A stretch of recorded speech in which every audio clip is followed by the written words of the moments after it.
లోకం నిన్ను చూసి నవ్వుతుందా తేజ్? నవ్వనివ్వు. ఎందుకంటే వాళ్ళకి నీ ప్రయాణం మాత్రమే తెలుసు, ఆ అడుగులు ఉన్న అలజడి తెలీదు.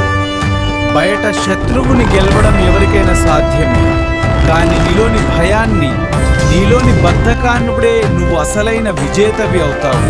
ఇది కేవలం ప్రయాణం కాదు తేజ్, ఇది నీ దిశ పోరాటం. శ్రద్ధ, సబూరి. గమ్యం దూరంగా ఉండొచ్చు, దారి కష్టంగా ఉండొచ్చు,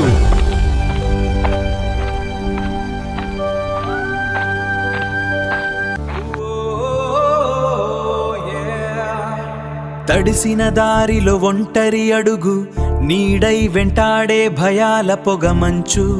తేజ్, ఇది నీ దిశ పోరాటం, నీ అంతరంగాన్ని గెలిచే సమరం.